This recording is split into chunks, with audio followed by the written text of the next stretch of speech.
is Rihanna Hall, and the title of my informative speech is When the Body Runs Low. You may be thinking, well, what does that mean? I'm going to be talking to you today about hypoglycemia, which is something I personally struggle with. So, to start us off, I'm going to tell you a little story about whenever I was in the 5th grade, around age 11. I fainted, only at the age of 11. I fainted at lunch too, in front of everybody. I was in the line to get my lunch. I fainted in line as I had my tray. I was then rushed to the nurse, which the nurse wasn't even there, so I had to wait, and as soon as I woke up, she appeared. She gave me a cheeseburger, and I was completely fine. So, with all of that, I'm going to be going by the 3 main points, and then we'll dive deep into what hypoglycemia is. The first one is understanding hypoglycemia. The second is recognizing the symptoms, and 3 is prevention strategies. So, first one, understanding hypoglycemia. You may be thinking, what necessarily is hypoglycemia? Hypoglycemia is whenever your glucose or blood sugar drops below 70. 70 is your standard sitting level. If it's anything below that, then you should probably contact a medical professional. If it's anything above that, that means you just had a meal. Things that cause hypoglycemia are your food intake, medicine, or physical activity. So, the NIH, which stands for National Institute of Diabetes and Digestive and Kidney Disease, they talk more about the diabetic side, which I didn't actually know before this, but diabetics have hypoglycemia very commonly. It comes very commonly to them because of insulin. Insulin helps your blood sugar drop whenever it is very high or spiked, and sometimes it can lead to too much blood sugar being lost, so that means fainting or anything that goes along with that. And for me personally, I do not have diabetes, which I thought this was just a non-diabetic thing, but it is actually rarer for us to experience hypoglycemia without having insulin. So things that cause this are meds, food intake as well, physical activity, metabolism, or stomach surgery. I actually found that out by myhealth.alberta.ca.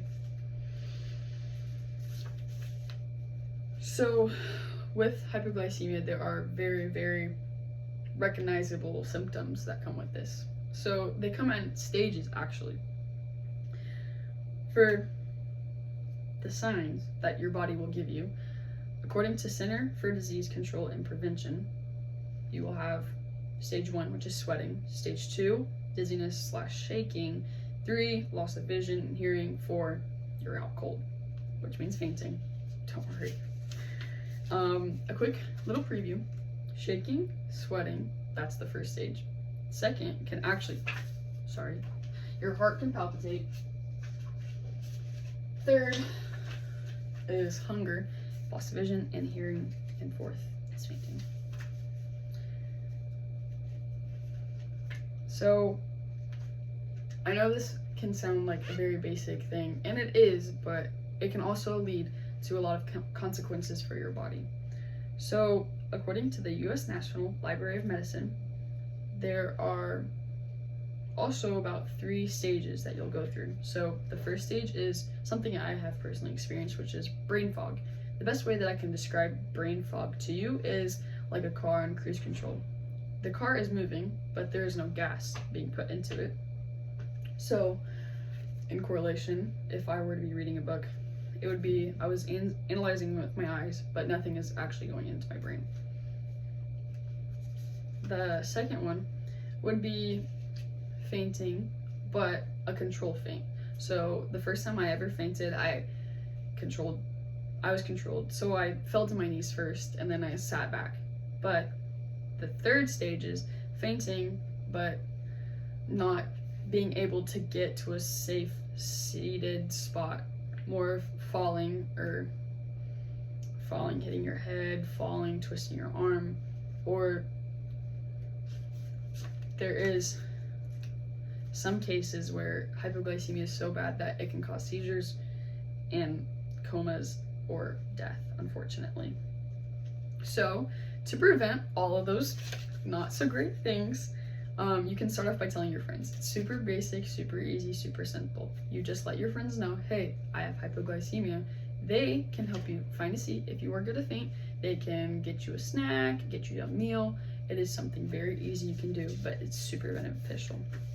What I also learned was this thing called the 15-15 rule. The 15-15 rule is where if you are experiencing hypoglycemic symptoms, then you eat 15 grams of carbs, and then you wait 15 minutes. And if you're still feeling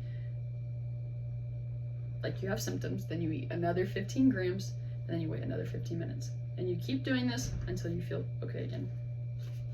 And another thing that you can do is use glucose tablets. So glucose tablets are these fast-acting carbohydrate supplements. They're about this big.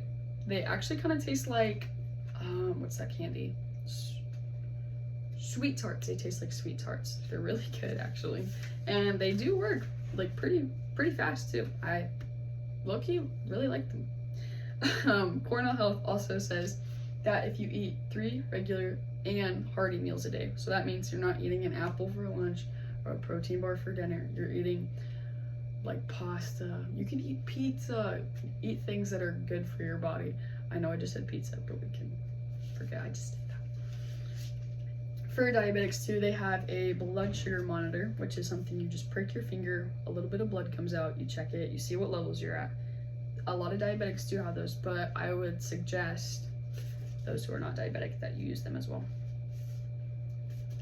So in conclusion, the reason why I tell you all of this is because personally struggling with this, I have been left before to just faint by myself, and it's not anybody's fault necessarily for that, but they just didn't know.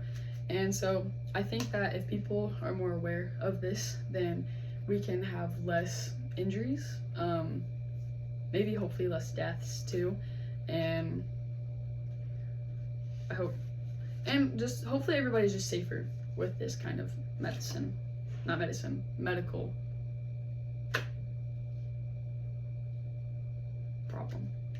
But that is the conclusion of my video, so thank you so much for listening, and I hope you have a good day.